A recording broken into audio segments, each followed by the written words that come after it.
Good morning, Oasis family, friends, and guests. It's great to have you joining us here this morning, and we always want to encourage you to get in the comments below this video and say hello to one another and let us know that you're watching. We have some announcements for the week, and then we can continue on in our service. Our food pantry is currently running on a bi-weekly basis. The next food share will be Saturday, November 14th, from 10:30 a.m. to 11:45 a.m. We are still asking that everyone who shows up to please wear a mask and remain socially distant from all others who are also present. If you or anyone you know needs food desperately in between food shares, please feel free to reach out to us. We often have an overabundance from each share and tend to store it at the church, and we want to be able to help our community in any way that we can when they need it. You can reach us through message on Facebook, or you can email or call our church office, and all of that info can be found here on our Facebook page or our website. For our members who financially contribute to the church, there is 2 digital options for you to be able to continue to give during this time. If you go to our website and click on the Give tab, you will see both digital options there. You can give online or give by text. Those will further explain how to do that on both pages of the website. You'll also see a third option for giving, and that is to give by mail. You can address a check to Oasis at Conway Gardens and send it to us through the mail. You can find our address on our website under the Give tab. We do want to thank every person that contributes to the church. We know this is a hard time to give, and we are grateful and appreciative of every dollar that you contribute.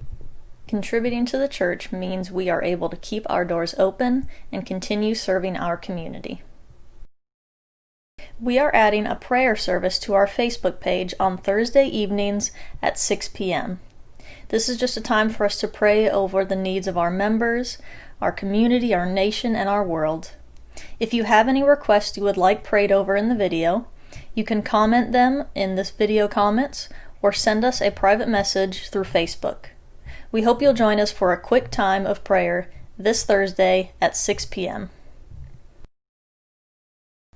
Don't forget to stay connected with us through social media. You can see regular updates on our Facebook page, Oasis at Conway Gardens. You can see our live videos on Sunday mornings through Facebook and through our YouTube channel. And you can see all of the past sermons in our online service playlist on all 3 of our social media accounts: our Facebook page, our website, and our YouTube channel. Thanks again for joining us this morning. We hope you have a great week and join us again next Sunday. Good morning, Oasis. No matter what's going on in your life right now, hang on to Jesus because He's holding on to you.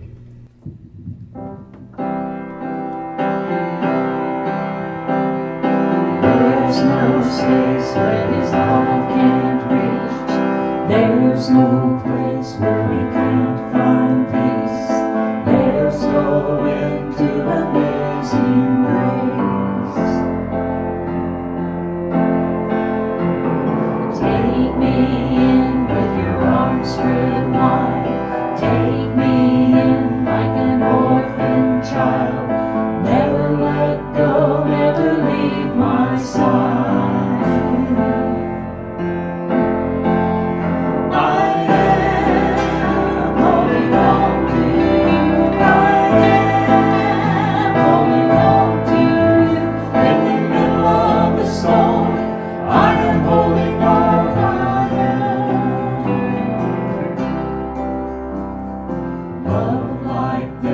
Oh my God, to find I am overwhelmed, what a joy divine.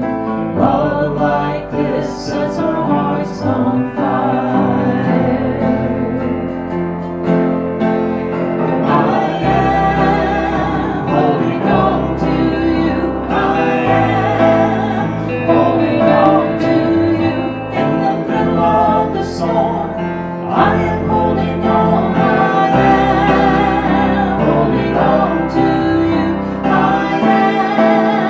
Holding on to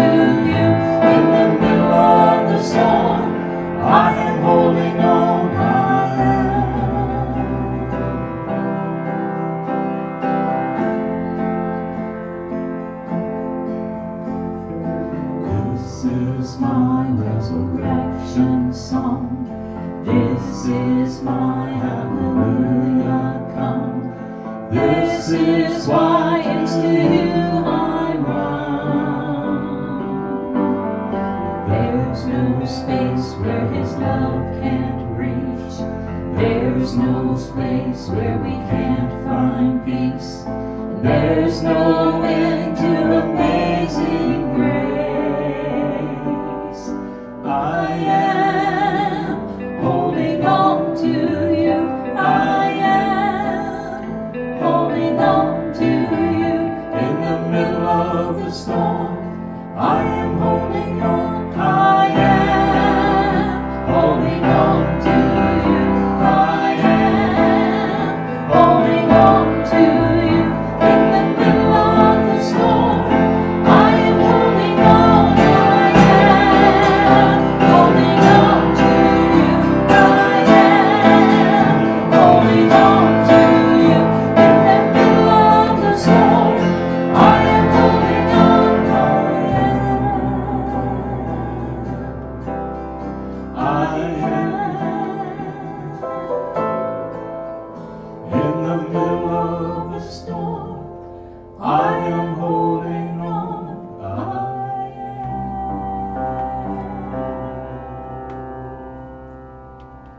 You're the God of this city. You're the King of these people.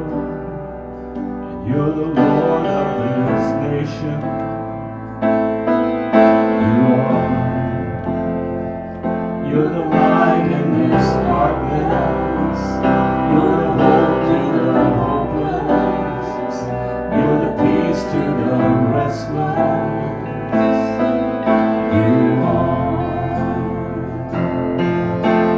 There is no one like God. There is no one like God.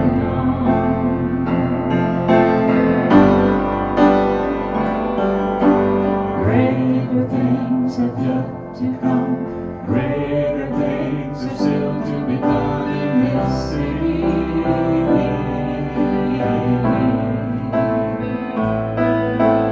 Greater things have yet to come. Greater things are still to be done in this city.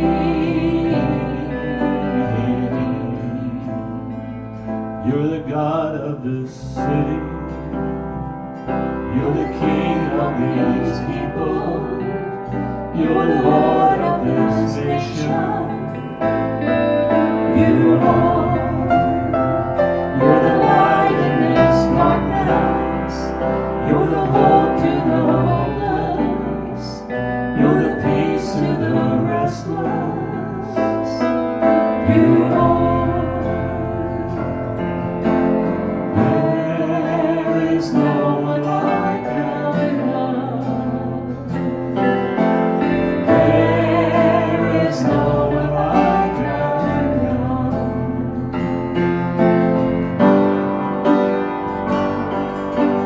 Greater things have yet to come.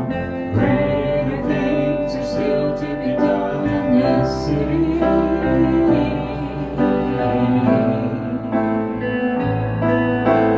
Greater things have yet to come.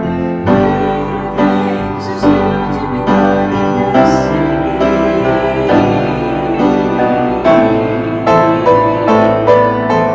Greater things have yet to come. Greater things are still to be done in this city.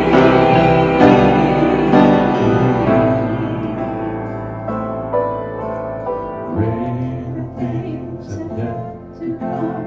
Greater things are still to be done here.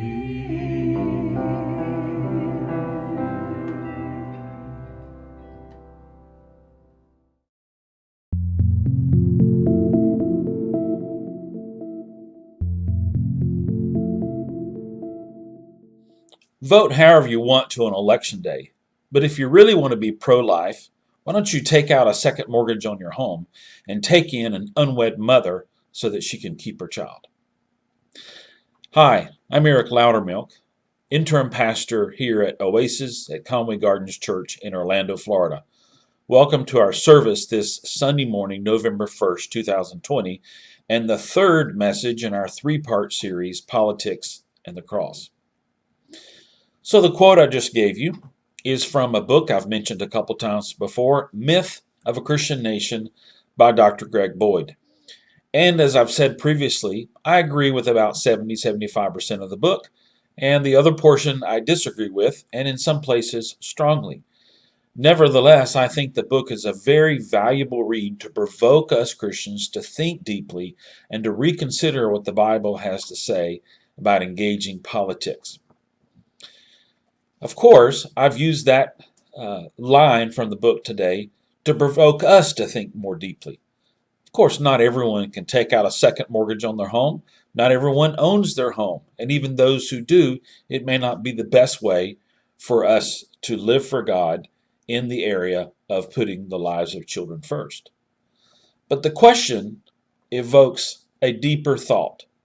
How are we to live 364 days of the year? The government gives us one day of the year in which we can make our individual voice known regarding governmental policies and persons running our country. And the other 364 days of the year, God has stewarded to us to live according to kingdom principles. I certainly hope that in our first two messages, we have provoked all of us to think and pray more deeply about putting the kingdom first and not fusing the kingdom of God with the kingdom of man. Secondly, to think with biblical discernment and critical thinking about each issue rather than lumping parties or platforms or personalities together. And thirdly, that we've all been motivated to act more civilly towards each other and to listen for each other's perspectives. As you go into today's message, remember the obstacles that I've asked you to watch out for. I'm not trying to sway your vote. I'm trying to get you to put God first those 364 days of the year that we're not voting, and to think critically and act with civility and humility as we engage each other. Why? Because we're the fragrance of Christ to the world. And as we said last week, sometimes we're just stinking up the room. Now, we've put a focus group together here at the church to help us think through this series and to do it correctly. And as just before with the previous two series messages, we have an interview. And after we finished the interview, the focus group came to the conclusion that pretty much most of this interview needs to be heard today. So we've decided to let the interview carry the message. We're interviewing my good friend, Professor Miguel Benitez, on how to live for Christ in these issues 364 days a year. But before we get started, let me read to you a verse that came to me this week as I was doing my personal reading. Jeremiah chapter 21, verse 12. The prophet Jeremiah is speaking on behalf of God out against the kingdom of Judah and the way they handle justice. And Jeremiah's not worried about voting. Of course, they're not voting for their king in those days. But in verse 12 of chapter 21, he says, administer justice every morning. Administer justice every morning. Rescue from the hand of the oppressor the one who has been robbed, or my wrath will break out and burn like fire because of the evil that you have done. How can we, 364 days of the year, administer justice every day in areas like the life of the unborn, immigration, civil justice, things like that? I hope you enjoy today's interview with Miguel, and it will be word for you today, living word, as you consider how to conduct yourself in the kingdom of God this way. Let's get started.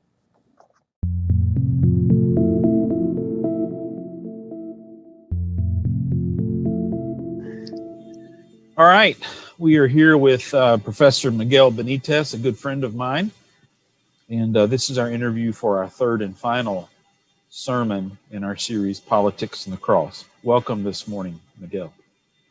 Thank you, and thank you for having me. I've appreciated the the sermon series. I've been keeping up with the last 2 weeks, and so really appreciate you having me on. I'll pay you later.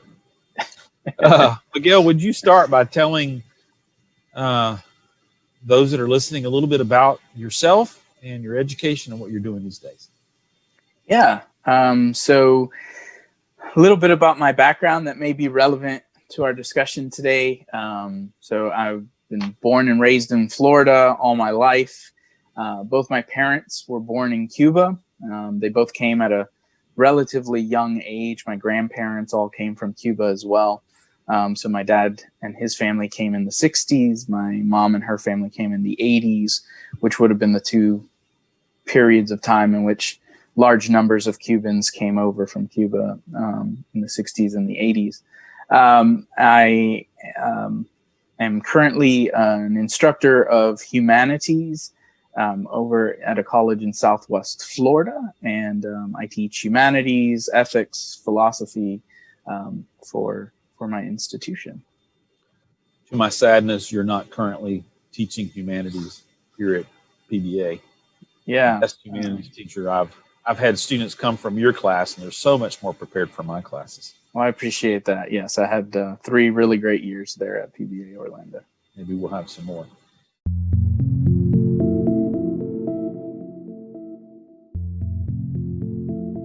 You really said something earlier about us being kingdom-minded, the topic of our first sermon, and you said we've become short-sighted. Do you want to elaborate on that? Yeah, I think that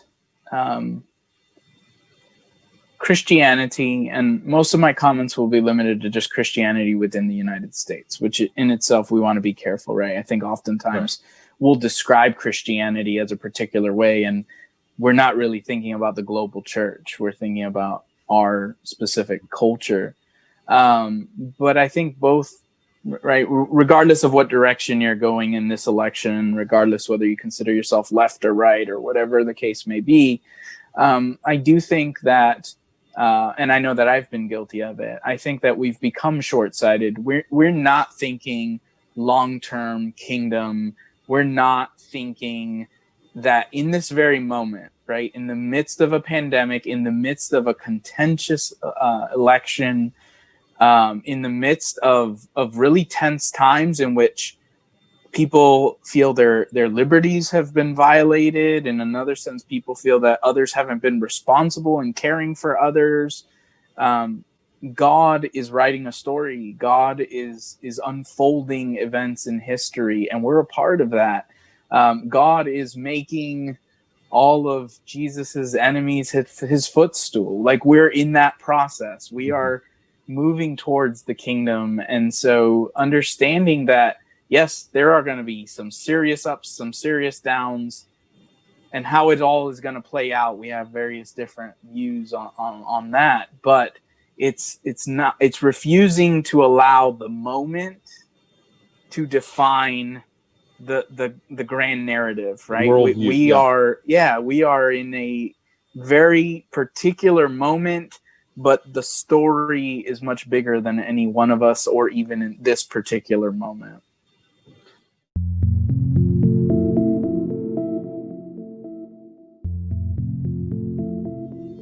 So, pro-life, we actually didn't rehearse or talk about how you would answer this, so I may stump you here, but how could we be kingdom first minded, critically thinking, pro-life 364 days a year after we vote? Okay. So I'm gonna preface it by first saying something that I think is important and kind of ties into some of the other things that you've mentioned and discussed in the previous sermons and even in your previous discussions. So if we're being critically, if we're thinking critically and we're approaching our situation, so even the way that you've laid it out, right? We have one candidate that we might summarize like this and another candidate that we might summarize like this.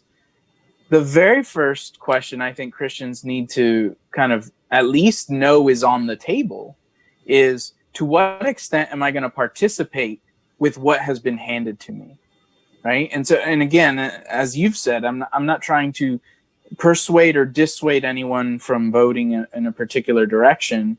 But as Christians who are first kingdom minded, right? I am first a citizen of God's kingdom. I do get to wrestle with the question, am I going to participate with what this secular government and the secular culture has handed me as my only two options? And I think there's a lot there for Christians to think about. Should I as a Christian participate in this? Because I do think that, especially those of us who have been born here, raised here, of course you vote, and of course you vote, either Republican or Democrat, because realistically, those are the only ones that have a chance of winning. So I think it's important for us to first consider that. And then one other thing that I'll say, and then we can maybe address the abortion issue more specifically, or the pro-life issue more specifically, is also for us to consider, how do Christians make ethical decisions, right? Are we thinking through that? It seems to me, so one of the courses that I teach, and I teach at a secular institution, but one of the courses I teach is ethics. And so I have now taught a few hundred students in ethics, and I've heard the way that people reason about their ethics. And it seems like we have a lot of unquestioned assumptions. Even those who identify as Christians have unquestioned assumptions about how we reason ethically as believers. And so, can you give us an example? Yeah. So one of the things that almost immediately arises when having a discussion with someone who's either going to vote for Joe Biden or vote for President Trump, almost guaranteed, we immediately land into the consequences of voting for one or the other. It seems to me that what we end up doing is reasoning according to an ethical theory known as consequentialism. And the problem with consequentialism as an ethical theory is that you oftentimes overlook the means to get to a particular end. And we run the risk of using immoral means to get to a particular end. And I think biblically, we would say God cares just as much about the means as he cares about the ends. And so we should reject consequentialism, which doesn't demand that we vote one way or another. But I would say we've already kind of misstepped if we're immediately running to the consequences. So we're already over my head. Okay. That's okay. No, it's fine. But to help me understand, and maybe those listening, I think I heard Diane say something in last week's interview that I think illustrates this. I got to say this correctly. So Diane said at the end, she said, if we're going to teach critical thinking, we have to start when they're young. And the first thing that thought out of my mind was our current president's role modeling for our young. And it occurs to me that a Christian who is passionate about voting against him, I'm not swaying anyone's vote, I'm trying to understand that person's vote. They may be saying that the means of getting to pro-life is as damaging as the consequence is the end, because we have a generation looking at his demeanor in the process. Would this be an example of that kind of thinking? Yes, I think so. It's so, to use an extreme example and then narrow it back down to the example that you used, right? So consequentialism would say, if we were in a decision of having to kill a person, an innocent person, in order to save 10 innocent people, we would kill that person. And so because we're trying to get to the end of, the most amount of flourishing for the most amount of people. So we overlook what the significance of taking an innocent life means, right? God has very strong words about taking an innocent life. And so we now begin using immoral means to accomplish what we see as the moral end. So yes, that's an example. That's how someone would argue against that. Yeah, we oftentimes don't stop to say, okay, well, I think this candidate would get us to the best place, right, in this particular issue. But we should also then ask ourselves, yes, but is there a cost that comes with my placing my support or my voting for this particular candidate, like the one that you gave? Is there a cost for a nation to have Christians support someone who, has certain characteristics that the scriptures tell us lead to death or that God hates? And I think again, these are things to consider. We're trying to understand the perspective of how someone would That's vote. right. So That's right. in my mind, with your earlier mention of the resources that God has put in our hands, let's say the government has given us one resource, which is one day, 365th of our year. God has given us 364 days of the year. So how can we, as Christians, be pro-life 364 days of the year? Yeah.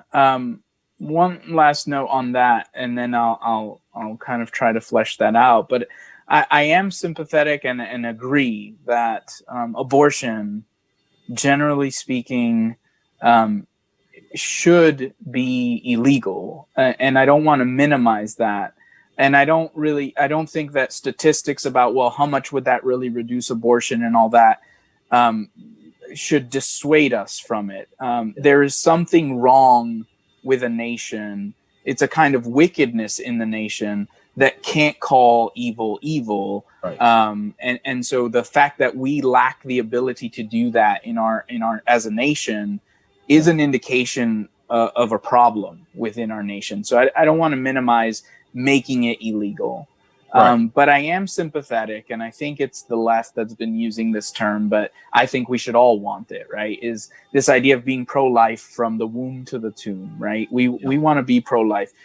Let's repeat that, because I've heard that, but others may not have. Yeah, being pro-life from the womb to the tomb, from the moment of conception till the moment they die. We want to see the dignity and value of each individual and respect that. So certainly being pro-life begins with the pro-life movement as we know it, in the sense of trying to protect the unborn, trying to be a voice for those who don't have a voice. It extends to being pro-life to the mother who's being, usually, not always, but usually, finds herself in a very difficult situation, whether that be financially, relationally, with the spouse or the father of the child, a number of issues that would lead someone to consider whether or not to abort a child. So what are ways in which we can reach out and help that person, not just so that they have the baby, right? Because that's actually now when the financial burden begins. That's now when the loneliness begins. Yeah. How do we continue to support and help, mothers who have chosen life but now are paying, a serious consequence for doing the right thing? How can we as believers come alongside them? Pro-life is very important to my wife and I, because we had lost 3, and we have 3 here in earth and 3 in heaven, and now 2 grandkids. But anyhow, because of that, we started supporting a women's crisis pregnancy center. But I've been preaching crazy lately on politics. People think I'm crazy, and we're beginning to discuss, are we doing enough? And so we're considering increasing our financial contribution to a women's crisis pregnancy center. But it just occurred to me, maybe someone doesn't have the financial means to give. They make a call, a woman make a call at crisis pregnancy center and say, does anyone need a friend? Could I join a young woman for lunch and encourage her one time? And that's going to get out of their comfort zone, but that's huge. That's right. Yeah. And just so, I think it's important sometimes to share our own, especially moments in which we become aware of our own sinfulness. Yeah. I'm not in any way kind of pontificating here as if I've gotten sorted out. So I'll share with you something that I think God has revealed to me in the last few months, even during this pandemic and during this very contentious election. So I moved from Seminole County to now in Southwest Florida. I'm in Manatee County, and it's a very different area.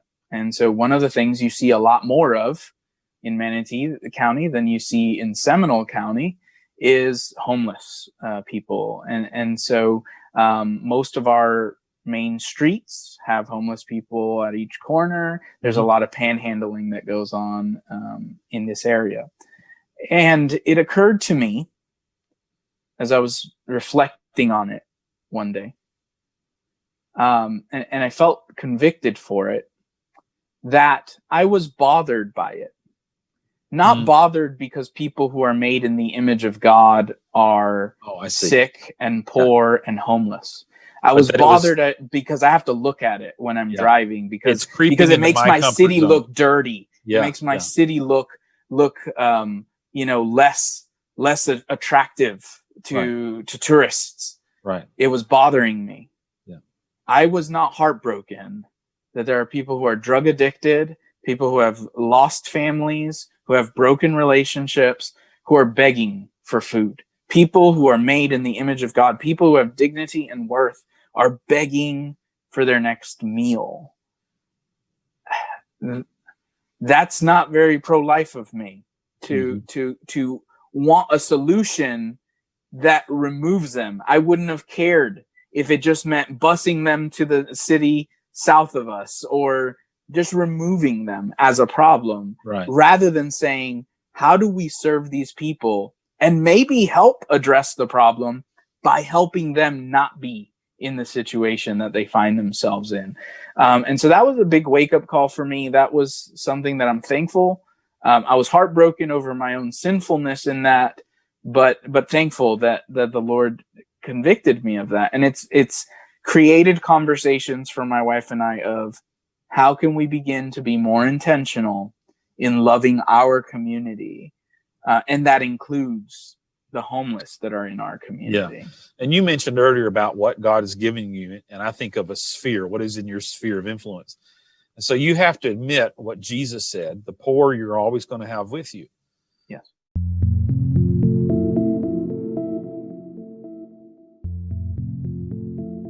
What about immigration, Miguel? Is there something we can say about can we be kingdom first and think biblically critically about immigration and act on it 364 days a year, what God's given us? Yeah, I think so. I think it's important for us to remember that sometimes being a Christian and being kingdom-minded will come at a cost to us, and not in the way that we might think. So, for example, it seems to me that a lot on both sides of this issue of the kind of tense situation we find ourselves in, a lot of them are afraid of what's going to happen. They're afraid of President Trump being elected for 4 more years. They're afraid of President Joe Biden becoming president. Some are afraid. It's interesting. I've actually heard both sides express fear of the vice president, and if they end up taking over. So whether it be Mike Pence or Kamala Harris, maybe there'll be flies on everyone's foreheads. Yeah, yeah. There's a lot of fear, a lot of concern, and I think that it's worth us wrestling with.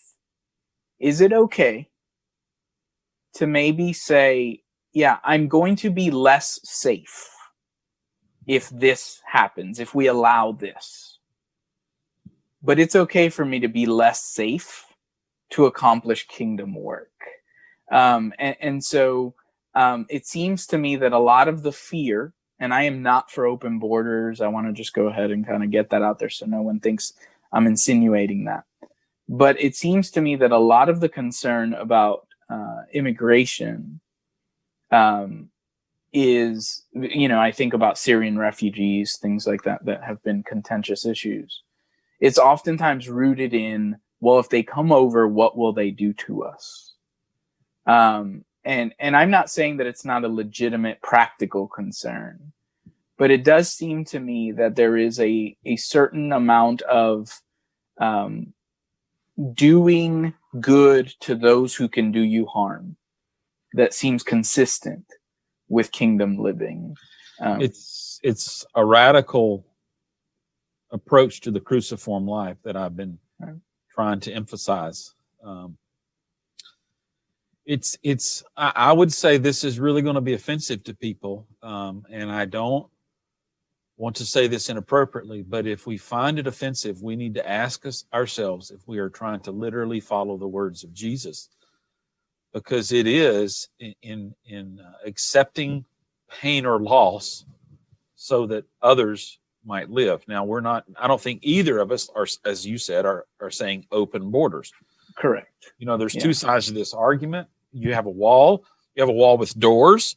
Right. No wall. I have some friends who are no wall people, and I say, do you lock your doors at night? Right. I mean, they're extreme no wall people. Of course. I'm not trying to weigh in on it, but there are perspectives to this on both sides. And a lot of it, I can tell you, just in having in knowing people who are going through the process, right?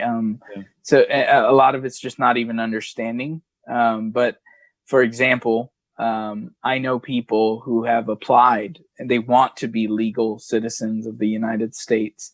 They've applied, they've done the paperwork, and they have been waiting for, I think we're at 12 years now.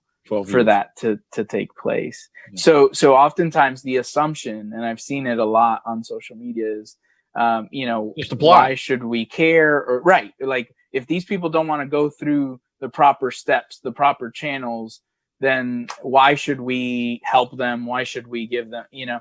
A lot of people, perhaps more than what many are aware of, are trying, and we have a system that is very broken. It's kind of a tangled mess, and so it takes a very long time for the people who are trying to do it the right way to be approved. It doesn't mean that's the case for everyone, but I know a lot of people personally who have been waiting for over a decade now to be approved.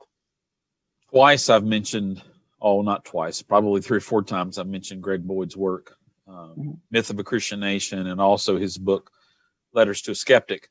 I don't remember which book I picked this up on, but Boyd was the first to articulate for me that the world is so systemically broken by sin that sometimes the best solution that we broken humans can make applying God's principles still ends up less than perfect. The best solutions are still imperfect because we are broken, sinful people.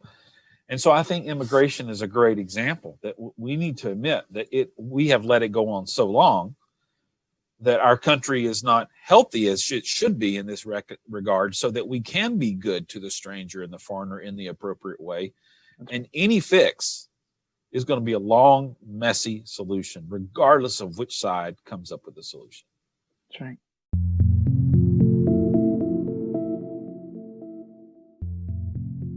Let's talk about the hottest topic that's going to be most divisive, and that is socialism, and the tossing around of the word socialism. And I'm going to punt it to you first, and I've got some things I'm going to throw in as well.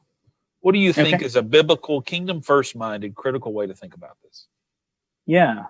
So I'll just kind of remind those who are listening, just so they understand what perspective I'm coming from here. I'm the son or the grandson, however you want to put it, of Cuban refugees. This country, I was telling Eric before, in our kind of pre-interview session, I'm getting a scripture verse up. I apologize. Okay, no worries. Yeah, so this country, for my family, for me, has been a place of refuge. And so I say that to say I have generally had a very positive experience in this country. The opportunities that I've been afforded by this country have been something I'm very grateful for, while also recognizing it has not always been a place of refuge for many others. For a place of refuge for others coming from other countries, or for others who are born, raised in this country and has generations in this country. It has not always served as a place of refuge. And so I say that just to kind of preface that I'm not in any way against this country or want to see the downfall of this country. This country has been a place of refuge for my Neither family. do I. It's my home. Yeah. And so, and I consider it equally my home as well. I was born here. I was raised here. And so I think we want to be careful. Communism, Marxism, all of these things, I would say, are anti-Christian, anti-biblical ideas. That said, we want to be careful of kind of spotting anything that looks remotely socialist and immediately suggesting Marxism. You know, that this is a spectrum, right? And it's not either Marxist or capitalist, right? This is coming from you, who your grandparents and your parents left Cuba because of communism. So you have a perspective that I don't have. I got to go back to the 1730s to get my immigration perspective. Yes, when we think about anything that is Marxist, we break out in hives, right? So I'm not, I'm not in any way promoting anything of that sort. I want those listening to realize you have a greater authority of talking about this than many of us non-Latino whites, you know, or people who are second, third, fourth, fifth generation Americans. You have a real tangible platform from which to address this. Okay, go ahead. And it is interesting, especially coming from a Cuban family, in that most other Hispanic countries aren't communist, though they have socialism. And yet the Cuban experience could be quite different from other Hispanic people because of the relationship that America has had with Cuba and the way that's been different with other countries. So that said, I think that it's important for us to recognize that there may be certain ideas or there may be certain ways we feel about things that are culturally ingrained in us and not necessarily biblically ingrained. So, for example, there is no doubt that the Bible respects private property, right? I mean, one of the 10 commandments is that you cannot steal. So it respects private property. But I think that perhaps we've taken that to mean, I mean, you have people that declare that taxation is theft, but I can't think of a single government ever, even the one that God ran here on earth, that did not have some form of tax or some form of taxation in that way. And so I think that it's important. And then also the provisions that we see within Israel, right? And I understand we're not in a theocracy, and we are totally not in a theocracy, and we should run if somebody tries to reinstitute it, right? Let's clarify what theocracy is for someone who may not be familiar with that term. Yeah. So God was governing Israel, right? God was giving direct revelation to Israel as to how they were to conduct not just their day-to-day life living as God's covenant people, but also as a nation. He was governing. And when they wanted a king, God said, "No, I'm your king."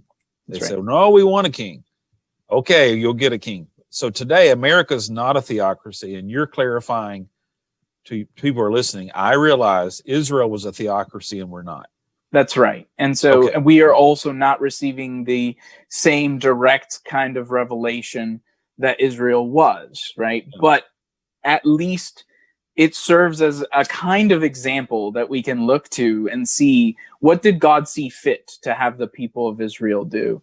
And making provisions for the poor was a very important aspect of Israel and their civil law.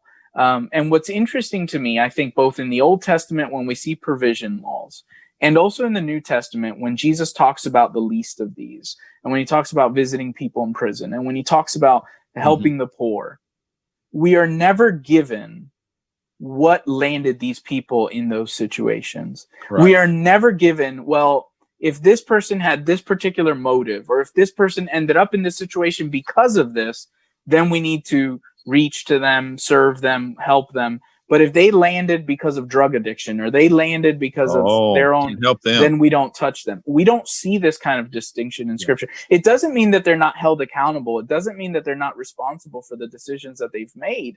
But our command doesn't change in light of that information. We are still to make provision for the poor.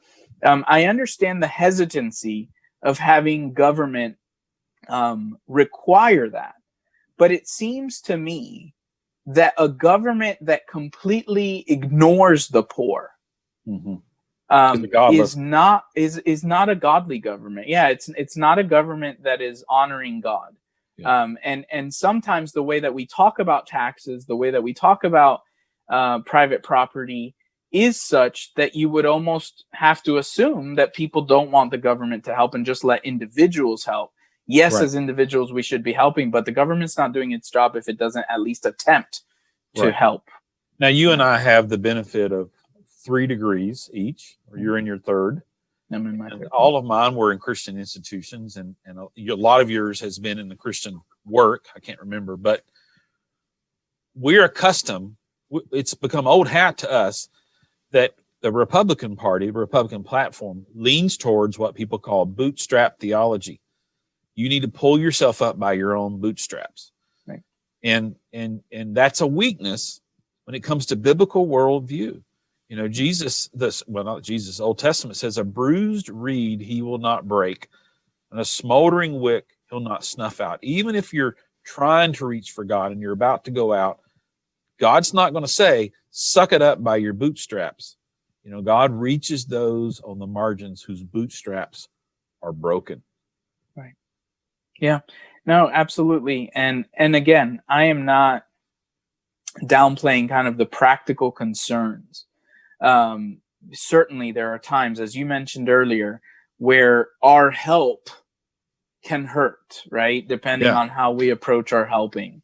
Yeah. So I am not in any way suggesting that we just, without thinking, willy-nilly kind of just, start giving people money or anything, but that we would be intentional. And so I would just ask people to step back and say, okay, the people I'm supporting, the people who have my financial support, the people who have my support through my vote, right? Is this a people who do find dignity and value and seek to support, help those who are needy? Yeah. And I understand that there's a lot of disagreement about what helps them best. But I'm saying, it seems to me, as someone who is traditionally conservative in my policy thinking, I would say, okay, there are certain aspects of Jesus's teaching, and there's certain aspects of Old Testament Israel that seem to push it further. Not just leave it to the church. I think the church should be out giving everyone. And in most cases they are, right? But also the government in saying, hey, you're going to leave a certain amount of your crop. Could you imagine the government telling people today, hey, and that's essentially what they're doing with taxes, right? But we get upset about taxes. They're saying, look, you're going to leave this part of your paycheck on the table, and we're going to use it to try and help the poor. Yeah, so we talked about this before the interview, and this reminded me, I heard this on a podcast this week. I'm going to phrase it the way I want to phrase it, not the way the person said it. But if the government said, you can't harvest the corners of your field, you can't rake your grain up, you've got to leave it for the poor, we would scream socialism. But that is echoed in the Old Testament. And I looked up 3 references. And Leviticus 19, 9 through 11, when you go into the harvest, you must not completely harvest the corners of your field. You must not gather the gleanings. You can't pick your vineyard bare. You can't pick up the grapes that have fallen on the ground. You must leave those for the poor. And here we get back to immigration, for the resident foreigner. And if you hit the nail on the head, if the government said that, we would scream socialism. In fact, the podcaster said, does God say things that we would consider socialist?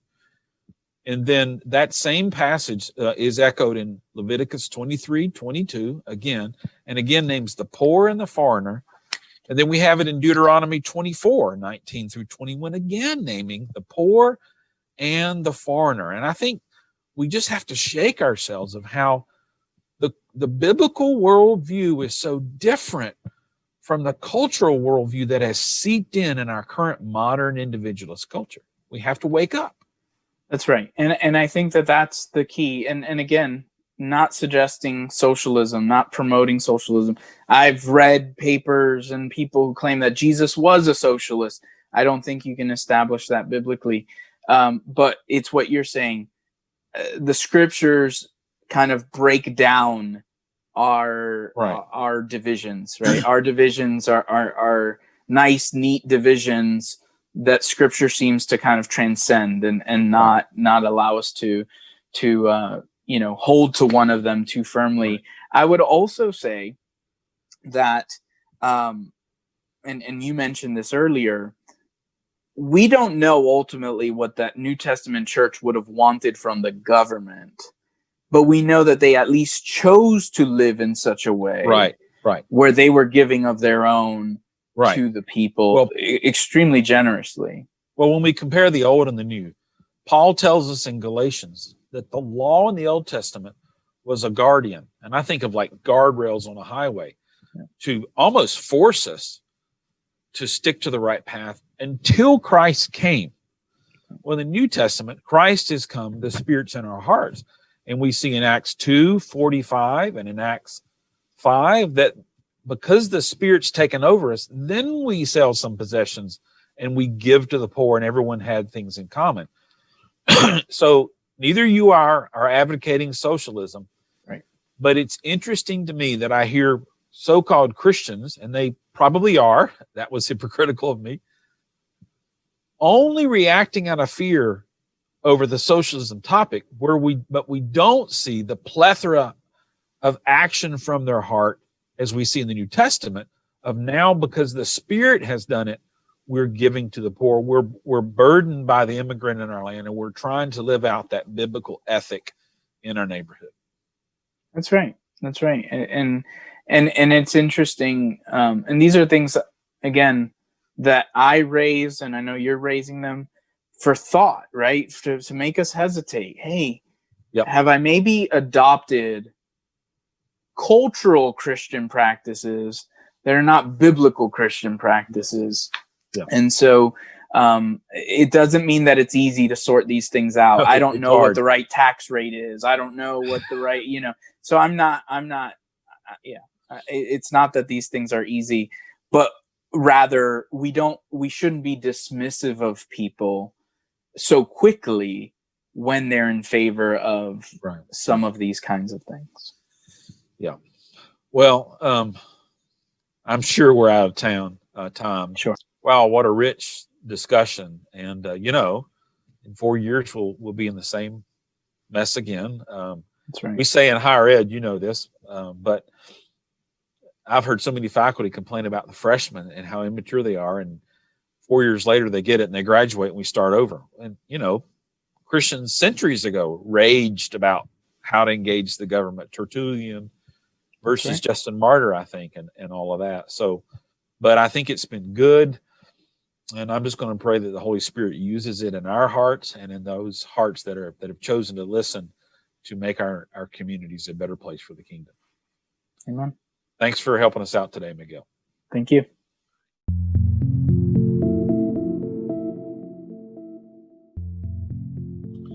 I had lunch a couple of weeks ago with a leader in the church, and as we sat there over lunch, he said, "I don't think we get it." I said, "Excuse me?" He goes, "I really don't think we get it." I said, "What do you mean?" And he went on to say that he believes following Jesus is far more radical, far more serious than we live our daily lives. A couple times in our series on the books of 1st and 2nd Corinthians, we had a slide that said, the way of Jesus is radically more different, radically more holy, and radically more self-sacrificing, and radically more loving than we realize. It's our prayer here at the church today that 364 days a year, you'll ask the Lord to humble your heart, that I'll ask the Lord to humble my heart and to help me live in a way that's radically more self-sacrificing and loving towards others on behalf of the love that Jesus has shown us. Have a good week.